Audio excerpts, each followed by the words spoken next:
Hello and welcome to the Her Handmade Hustle Unplugged podcast. It's a podcast for all women out there who are following their dream or their goal of making money and a living doing something that they love. You know, setting up your own small business, something that you've always dreamed of because it is possible. I've done it and I'm here to talk about everything to do with starting a small business and running one as well. So whether you're just thinking about it, maybe you've already started or maybe you've been doing it a while, welcome. And I hope that you find the things that I talk about in this podcast interesting, helpful and relatable because that's my goal. Whatever I talk about, I always try and make it relatable to, us normal women out there that just want to be happy. We're not greedy. We just want to be doing something that we love, that fits around our families and our lifestyle. It can be done. And I want everybody to know that it can be done. So today's episode, it's a good one, or at least I think it is. And I was compelled to record it after returning from a mini break last week to the Yorkshire coast. It's been a long time since we've had a little holiday as a small family. And it had been a long time coming. It really had, for numerous reasons. But being away, it gave me the headspace that I'd needed for a long time. It's everything that I've been craving for. So I thought that I would take this opportunity to talk today on the episode about the importance of taking a break and taking a step back from our businesses and our lives from time to time. Because it's the only way that we can boost our productivity and come back better and more brilliant than before. Because sometimes our flame, it isn't flickering as strong as it should be, I think. Rather than letting it get snuffed out by everything that's going on around us, everything that's surrounding us day in, day out. Instead, we need to be nurturing that flame. We need to be protecting it and sheltering it and giving it the chance to burn just as bright as it did in the beginning when it was first ignited. When you start a business or you start a new venture, you're full of excitement, aren't you? You're full of all these hopes and dreams, and sometimes it dwindles, it wades, and it's normal because you're plugging away at something and it might not be immediate. Things might not happen for you immediately, but they will happen. They will happen. But in between those moments, when you're uncertain and you're unsure if it's going to work, they're the actual times that you do need to take a step back. And I think a lot of us with small businesses worry that if we step back and take a break, that, it won't be there when we return. That a week away from social media, or say putting our Etsy shops on holiday mode, or having an out of office on your email, for example, it's going to destroy the last few weeks, months, years, or however long it's been since you set up your business and you last took a proper break. You're worried that you're just going to drop off the face of the earth if you dare take that week off. You won't, I promise you. I was also inspired to record this episode about the importance of taking a step back after a recent meeting, actually, with a psychologist lady who comes to see my daughter. She's helping us with a few transitional issues, getting her into school this coming September. And she's been an absolute godsend. She's been amazing. She's a lovely lady. She's got a heart of gold. And to be honest, she's been a real emotional support to me as well as my daughter. And she's helped her overcome a lot of social anxieties that she's had. And she's been there for me, as an extra person in our village, because you know what they say when you've got kids, that it takes a village to raise a child. And not all of us have a village, big one or any at all. So it does make a huge difference when someone extends a hand out for you to hold, doesn't it? And that's what this lady does for me on a regular basis. But anyway, we were talking a couple of weeks ago and I was telling her about this little mini break that we've got coming up on the coast and just how much I felt like every inch of my body was calling out for it and my mind. And she looked at me. I must have looked pretty beaten and knackered at this point because she just put her hand on my arm and she said to me, "Joanne, you just need to go away and recharge your social battery." And that really hit the spot with me. Like those words, the social battery, they just summed up everything that I was feeling and what I was feeling that I needed right there and then. And I just thought it was a genius way to describe the burnout that we often feel when we run a business and in life in general. It's hard. It's really hard. And I wanted to use this idea in today's episode to talk about your social battery and how you can identify the signs, that it needs recharging. Because it's so important for your physical and your mental health to make sure that it is fully charged. And I also wanted to talk about how to overcome the guilt of taking time off when you work for yourself, the positive impacts of taking a break, the different ways that you can recharge, because, it's not all about going away. There are times that it's not possible or we can't afford it, but it doesn't mean that we can't recharge. In fact, we need to do it even more if this is the case. So we need to also look at how we've got a healthy work-life balance, which is difficult again when you work for yourself. And also how actually taking that break from your business can make you more money in the long run. And we'll discuss exactly how and why this is possible. So keep listening to find out my theory on this. So I love this whole concept of a social battery. It's the idea that we've got this power source. It's getting constantly drained on a daily basis, from numerous different sources, like the apps of life, I like to call it. They're all running at once there in the background, aren't they? And zapping all of your power. Sometimes I don't even make it till like 3 o'clock in the afternoon and I'm done. Like, I am so tired. Like, all my makeup's come off because I've been rubbing my face all day. I'm tired. Sometimes my little girl will say to me, "Oh, mummy, you look so tired and all your makeup's come off." And I'm like, "Yeah, I know. I'm knackered. I'm absolutely knackered. And I can't make it to bedtime. I think, how am I going to do it?" But obviously you do. You have to. But I don't want to be in that position. I don't want to be feeling that out of energy by that time in the day. And I think it's really important to identify the fact that, we need to plug in sometimes to recharge. And the problem is, I don't know about you, but we're not always able to plug in for as long as we'd like to fully recharge. It's like when you've got your phone, if this happens to you, but you notice that your phone, say, has only got like 15% battery remaining or something, but you're running out the door in 10 minutes because you've got somewhere to be. So you're thinking, "Oh God, quick, I've got to charge it. I've only got 10 minutes. So you grab a cable for a quick charge, a boost, you shove it in. Maybe you get it to like 35% or so, and then you hurriedly yank it out again and rush out the door. And then when you get home, a couple of hours later, you find that your battery's back on 10%, it's dwindling fast. So you do the same again, and you quickly charge it for 30 minutes, before the kids start bugging you and want to watch bloody YouTube on it or something. Or you've got to answer some work emails and some messages. So you never really get full charge. And I think that your social battery is exactly the same as this. You might get an hour here and there, if you're lucky. I don't even think I get that some days. To sit in silence. Sometimes you don't have to speak to another human being. It's lovely, isn't it, when you can just have that time for yourself. Or maybe you live for the weekends where you can just switch off a little in between checking your orders, doing the food shop, whatever it is. Well, the point is, I think what we tend to do as a whole is just boost our battery and our power source whenever and wherever we can, and whenever the opportunity allows. But we're never fully charged. We're never in the green, are we? We're never like firing on all cylinders and ready to bounce around like the Duracell bunny. I wish. But you might be finding that you have been feeling a certain way lately, and maybe your business or even life sometimes, as awful as it sounds, but it's not exciting you as much as it should. If you're worrying excessively, you're procrastinating, all these signs are things that indicate you may need to take a step back.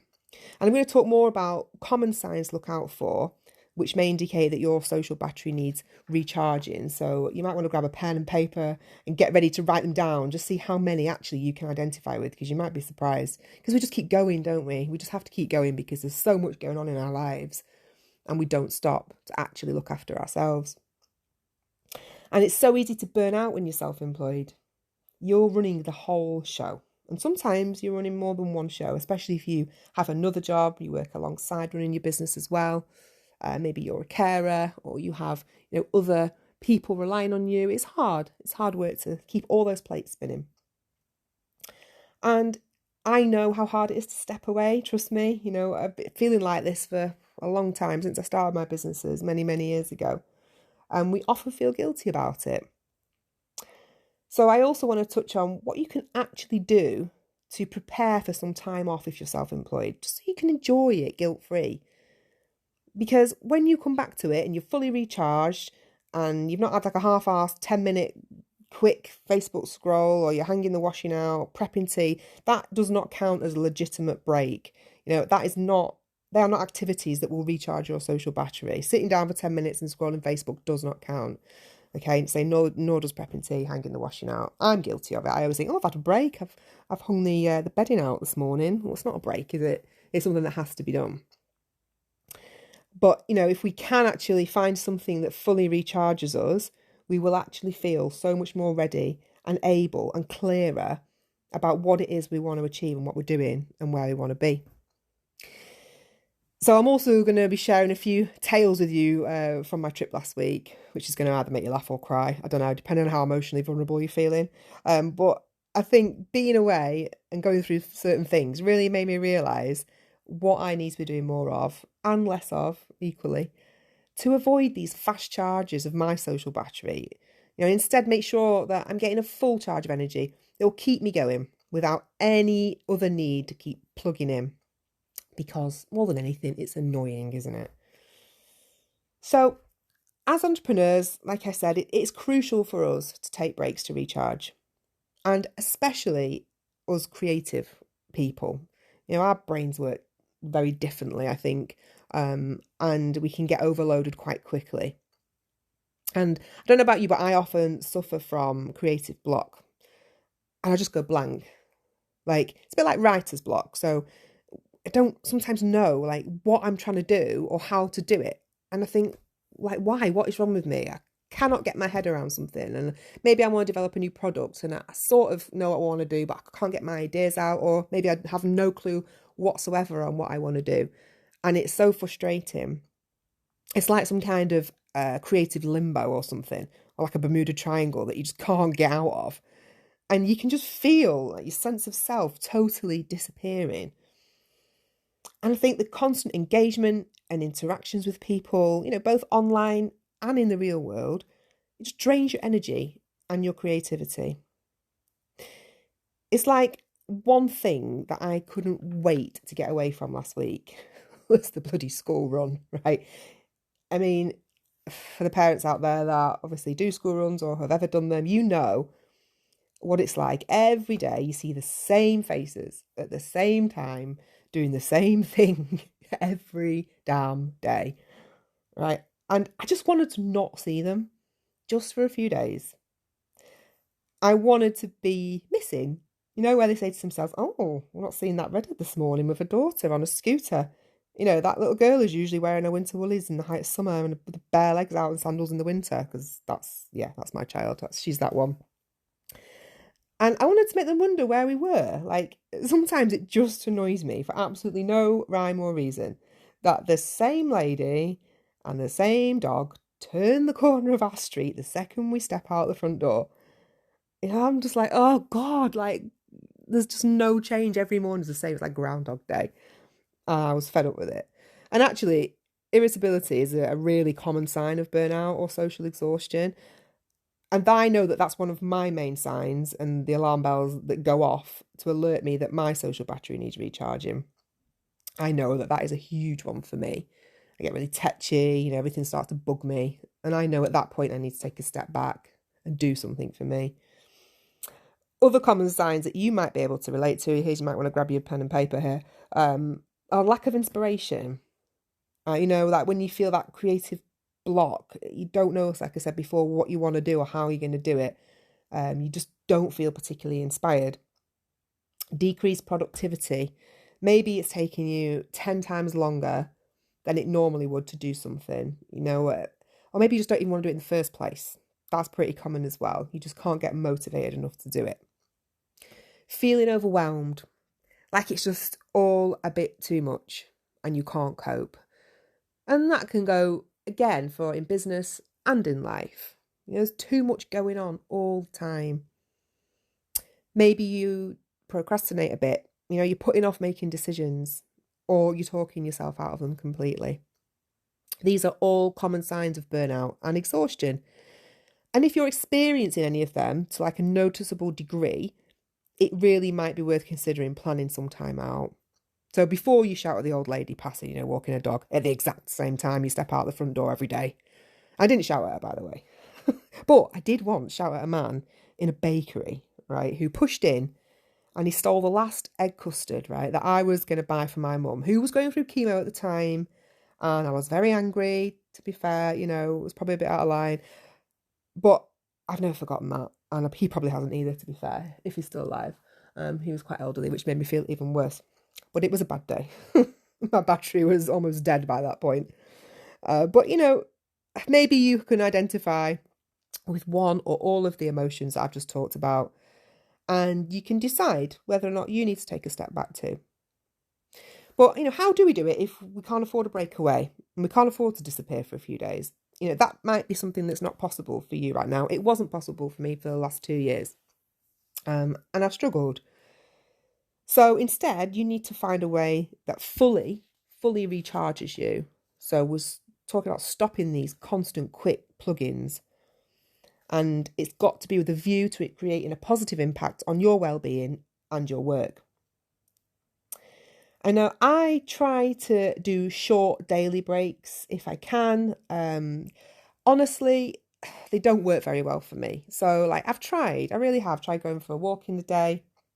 I go in my garden for half an hour, whatever, doing some gardening, a bit of pottering. I'm like a secret green-fingered geek, honestly. I love gardening. I can get lost out there for hours. But I found that that's just not quite enough for me. It doesn't really work for me in terms of fully recharging me because I think there's just too many distractions when I'm around my house or my local area, trying to recharge, because I always find that someone will always stop me for a chat, maybe that I meet out, or a neighbour will collar me for half an hour and I can't get away. So that time that I've put aside to recharge gets sucked in by something or somebody else every single time. My phone buzzes. And even if it doesn't, I'm checking it because I'm worried that school are going to ring and I've got to go and pick my little girl up. So I never like to have it on complete silence. So for me, I know that I need to remove myself from my home, which is also my place of work, as it will be for a lot of other women listening to this who are self-employed. Because a lot of us work from home, whether it be in a dedicated office space or at your kitchen table, whatever. Your home and your workspace sort of coexist, and it's quite difficult. So for me, I like to remove myself from my house and get away or out to recharge. And obviously, if you can't afford to go away and have a break, I tend to find just taking myself to a park or a coffee shop outside of my local area, somewhere I get in the car and I drive to, where I know I can spend a good couple of hours, without muttering another word to another person. Apart from the words, I'll have one latte and one pan au chocolat, please. These are the only acceptable words that will leave my lips when I'm having a full recharge. But maybe you can do some hobbies that are unrelated to work. Scheduling time with friends, if you find that's how you recharge that way. It's not always about being alone. Just do whatever works for you to hit that reset button. And, there are so many benefits of taking a break. And of course, there are some inevitable and stressful things to deal with. Like, when you're self-employed and you take a break, you cut off your income. That's it. The second you close your shop and you say that you're closed, you've got no money coming in. And yes, you're going to lose sales and you're going to lose some customers for a short while. We have to remember that it's all temporary. You're not dropping off the face of the earth for good. You're taking a break when you need it. And you will find that actually it leads to improved mental health, increased creativity. You'll be able to solve problems better. You'll look at things through different eyes again and be generally a lot happier. And I'm not just saying that, there's actual scientific evidence to support this. There's a doctor that I actually follow on Instagram. I can't remember her name. If I do, I will put it in the show notes of this episode. But she talks a lot about the effects of stress and trauma on our body. And she says like how when we go through these traumatic things in life, our body releases stress hormones like cortisol, which are there for a reason because they help keep us alert and prepared and ready for action. And that's why they're there. So it's important that our body releases those hormones in order to survive. However, once they're in our system, they're really hard to sort of get rid of and like wind down from. And she says that when we need to slow down and take a break, our body then initiates a process called nervous system regulation, which is basically like hitting the reset button. And it tries to sort of get rid of all those hormones out of our body. And she says that this is why we get tired a lot. Once we relax, we're getting tired because then we feel safe. So our body no longer needs to release those hormones. It no longer relying on them for survival. And we've gone into safe mode. But that exhausts us. So if you've constantly got levels of cortisol and stress hormones in your body, and you're constantly going to be fighting to get rid of them if you're always stressed, and you're going to feel tired and exhausted. And I think that's why it is so important to take regular breaks so that we don't get this build up all the time, because life is stressful. She says that when we feel safe and we do feel this tiredness, it's like when you're saying it takes a few days for us to wind down. Mum used to say that on holiday all the time. She'd go, "You're so tired because it takes a few days for your body to wind down." Well, she was right. She was always right. But particularly she was right about that. Because your body's finally let its guard down and it's regulating. And this regulation, it makes us happier, it makes us clearer, and it leads to positive mental health. And I'm actually a really good example of this from something that I experienced on our trip last week. So to be honest with you, I always say this podcast is about being honest. I never really hide anything.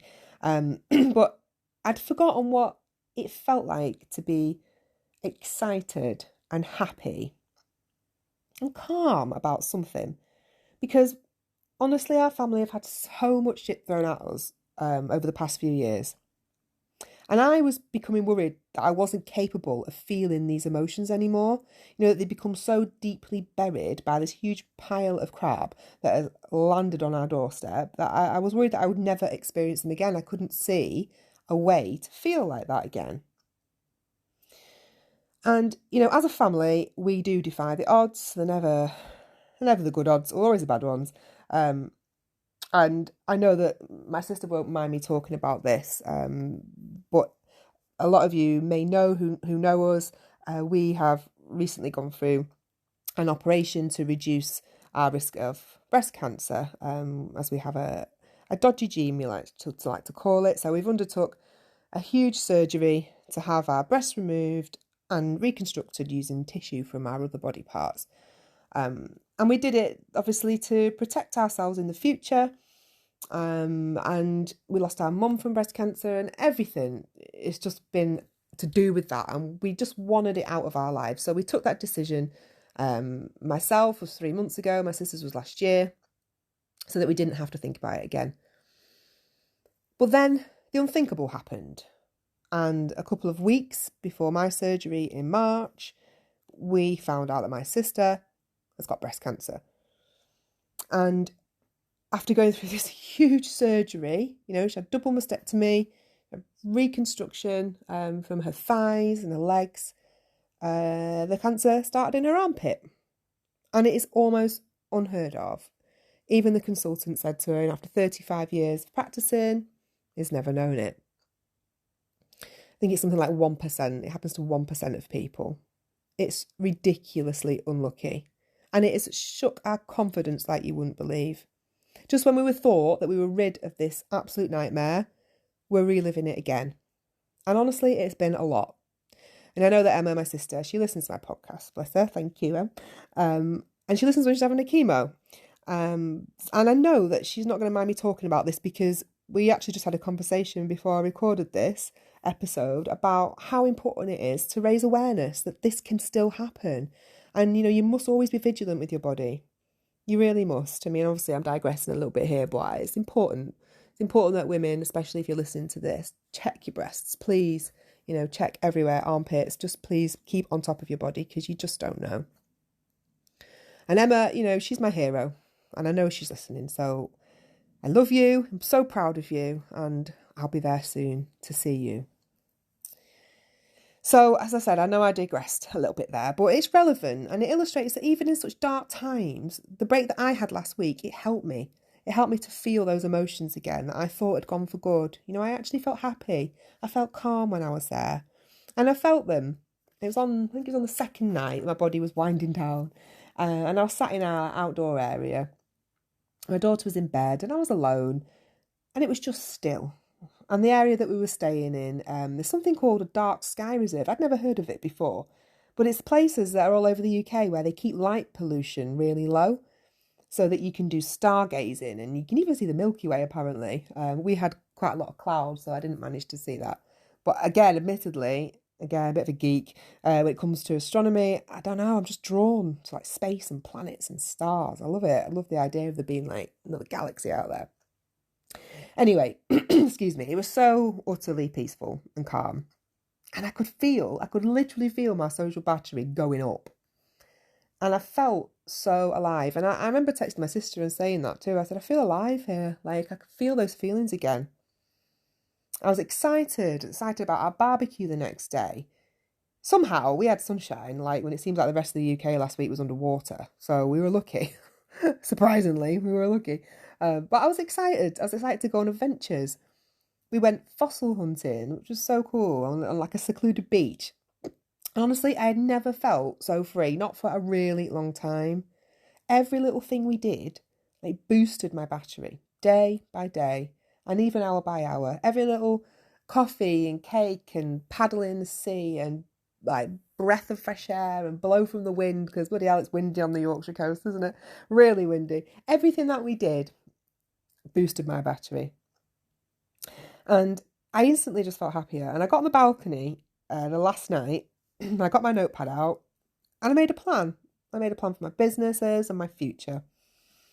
And it was something on my mind that I wasn't really sure which direction to go with next, with different, with Her Handmade Hustle, what to do, how to implement all my ideas. And having this time away and this clarity really did help me. And then I came away with a strategy and it helped me to stay focused. I felt less confused. I felt less scared, actually, and I felt more creative in my ideas, and things came to me that actually hadn't come to me before because I had that clear mind. And I've been struggling for a while, but having that space, both physically and mentally, it just seemed to put an end to this block that I'd been experiencing. And that night, the ideas just came to me. I sat there with a glass of wine and wrote them all down. And honestly, I returned last week feeling happier and just much more capable to manage whatever the rest of the year has in store for us. And hopefully it's only going to get better. Please God. And I know it sounds cliche, but it's honestly so true. There's something about being back in nature or in peaceful surroundings. It helps us recharge properly. And it was just reinforced more when we were on our last night and we headed back to one of my favourite places, Harrogate, for a stopover in an old pub on the way home. And it was weird because as we started to approach the town, the noise came. The traffic was bad. Our moods just instantly changed. And honestly, we had a really pretty bad last day and night. It was just one of those days, you just have to write it off, I think. We had a meal in the pub that we were staying in. And everything just went wrong. One thing, the day starts out like that, everything else just goes wrong, doesn't it? There's no going back sometimes. I choked on my bloody pizza, which was great, obviously. I inhaled like a bit of burnt crust or something. So then I had this massive coughing fit at the table. We had these people sat next to us that just kept staring at us, making it a hell of a lot worse. I'm there trying to find a drink, trying to like cough that I wasn't feeling great to my husband. He was there shoving steak down his throat, like completely oblivious of the fact that I was choking. So that was fun. And then mid-choke, my daughter then announces that she desperately needed a poo. And I have to go now, mummy now, take me to the toilet. So I'm there coughing my way, trying to find the nearest toilet. My eyes were streaming. Dealt with the toilet episode. And then I came back to a cold pizza and some very, very judgy stares from the table next door. And then just to top it all off, when I wasn't looking, my daughter licked the dregs of my red wine out of my glass, which wasn't ideal and resulted in a lot of shouting. And yeah, it just didn't go very well at all. We had to make a swift exit back to our room about 8 o'clock at night when everybody fell asleep. And that was the end of that. So it was just really stressful. And overall, I would say that my social battery probably dropped about maybe 80-90% after the last night. But it just proves that exposure and continual exposure to these stressful situations really will have a detrimental effect on your work and your well-being. And I know they're unavoidable, it's life. But it just stresses the importance of making sure that we take regular breaks in order to deal with it and regulate it. So, like I mentioned, taking a break, it can actually be so beneficial to your business. It really can. And you can come back to it more creative, more inspired, clearer, fresher, better, just more capable. And all of these things are going to help you get yourself back on track, boost your business, and make a real go of it. So let's talk quickly about how you stop feeling so guilty when you take time off, especially when it's much needed. Unfortunately, when you're self-employed, it is stressful. It's wrought with anxiety, isn't it? When you take time off and guilt because you think you should be there. You should be always there, available for everybody all the time. Well, no, you can't be. It's not right and it's not healthy. And you need to take time away as well. And there are a few things that you can do to overcome this guilt, which I'll tell you about in a minute. But first and foremost, I think the most important thing that we have to do is we've got to change our mindset. And we need to start seeing breaks as an investment in our business.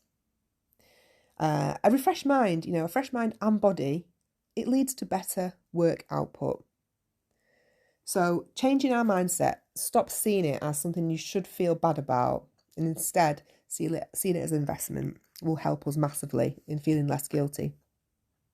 So if you've got a short break planned, here are my 6 top tips. I think there's 6 here for ensuring that it's guilt-free, okay? And the first one, probably, if you can, most important, plan it carefully. So maybe you can pick a quieter time so that you don't miss too much work, or too many opportunities while you're away. Like, for example, with Vintage Tweed, I deal with weddings. So wedding season is not great for me as a rule, which is generally like between February and July. And I've just come back, but I'm not actually working with Vintage Tweed at the minute. I'm still off after my operation. But normally, the good time for me is September. It's quieter. So I try and pick around that time of year to take a break, so I don't miss weddings and too many things going on. Plus, I get a bit of a break before the Christmas rush as well. If you can't pick a quieter time, maybe you're busy all year round, try and close a few days early to finish off and just deal with any last minute requests, because I don't know about you, but I always get somebody the couple of days before I'm about to go on holiday that needs something desperately right now, yesterday, and I end up rushed off my feet and packing at the same time. It just happens every single time. I've always got an order last minute to do, no matter how organised I am. Number 2, you need to accept that you're going to be poor when you get back. Okay, any time off when you're self-employed means you are going to lose money, and you're going to come back and your bank balance will be either very, very low, possibly in the red. That's just the way it is. Accept it. We're going to build it back up again. Number 3, see if you can line up some work or some orders for when you get back. I always find it really helpful to try and book people in or book orders in, so that I know that when I come back, there's stuff there waiting for me. And it's okay, just go away and tell them that they are first on your list to contact as soon as you're home, and make a list so that you know the people that you want to chase when you get back. So you've got work ready for you. Because I also think it helps you adjust back to work quicker too. So when you come back, it's that horrible feeling, isn't it? It doesn't matter if you work for yourself or you don't, but you still get that dread and a bit of nerves that you've got to turn on your shop again and you've got to be available and start work. So if you can have sort of work lined up ready for when you come back, I think it does help with that transition of being normal again, if you like. And number 4, notify people that you're away. So set an out of office, an automated reply. It will just take that stress away. So when you are actually there, you know that you've got like a virtual assistant, answering people's emails so that you don't have to worry. And they know that you're just taking a break and you're not ignoring them. Number 5, which I think is an important one, don't get FOMO. Okay, fear of missing out. You're not going to miss anything, I promise. Okay, you won't cause irreversible damage to your business, just go. Like, just go. Seriously, it sounds awful, but no one will miss you for a week. Yeah, just go. Have fun.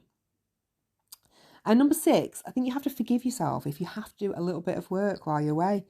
You might want to. I mean, I enjoyed getting my notepad out on the last night and writing down some ideas and strategies and a plan. I mean, I'm a planner anyway, and I always feel better when I've got things written down on paper. But it is the nature of the beast when you work for yourself. You know, we don't have the luxury of submitting a holiday request form and then disappearing off into the sunset. You know, when we can never be just totally uncontactable until we rack up back in the office, all rested and tanned. That's not how it works when you're self-employed. So I think by forgiving yourself when you do have to check your emails, not saying all the time, but maybe after a couple of days you might need to follow something up or just attend to an issue. And that's absolutely fine. If you say that that's okay to yourself and you set your boundaries and that's all you want to do, then you'll probably find that you don't feel guilty about it. And I think it's just really important to acknowledge that taking any kind of time off when you work for yourself is stressful. You know, it isn't just like you can switch off. And that is one of the sacrifices that we make for being in full control of our own work life. You know, it is loaded with anxiety and money worries. And I think if you prepare as much as you can in advance for trips and time off by, you know, following some of those steps, I think you'll feel more confident stepping away from the helm of your ship and taking that much needed break. And you know what? It doesn't mean that you can't also be spontaneous when you're self-employed, because sometimes you might just want to seize an opportunity to get away for a couple of nights or a week or whatever, whenever you can. And we've got that freedom to do that. I mean, why the hell else are we doing this if it's not to enjoy the flexibility that you get only from working for yourself? You know, these spontaneous things that we can do are the reason why we're doing it. And it's one of the main reasons why I do it. So I think I might have mentioned this in one of my earlier podcast episodes, but I thought it was a nice story to finish on because it's all about taking advantage of the fact that you work for yourself as well as taking a break. And it was a few days after I had a really bad breakup with somebody, and I was sat in my parents' garden. I think I must have been about 29 or 30, so 10 years ago maybe. And my mum and dad were going on holiday to Portugal that weekend. And I was like absolutely distraught by this breakup with this man who I'd been with for about a year, and he just dumped me by text. Like, I know, can't believe people still did that in their 30s, but he did. Anyway, he was a total arse, but at the time I was absolutely devastated. And I remember being sat with my mum in the garden, who was, you know, as all mums are, she was just struggling seeing me so upset. She absolutely, I could just see it in her face, and she didn't know what to do. She didn't want to leave me, even though I was like, you know, 30 years old. And I remember being sat there, and she just went really quiet for a few minutes. And then all of a sudden she just looked at me. She said, "Do you think that you could get all your vintage tree orders done in the next couple of days?" And I looked at her and I said, "Why?" She said, "Because I'm going to go to the travel agent now, and I'm going to see if he can get you on a flight to Portugal with me and Dad, and you can come on holiday with us and have a week away. Have a break from it all because you need it." And my first thought in that moment was, absolutely not.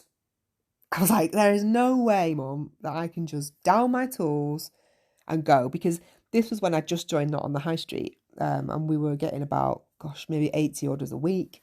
Me and Mum were getting through them together.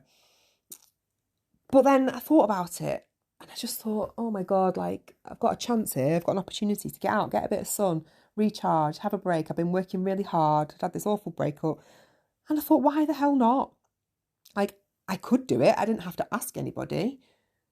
If I could work hard enough, I could do it. I know I wanted a week in the sun.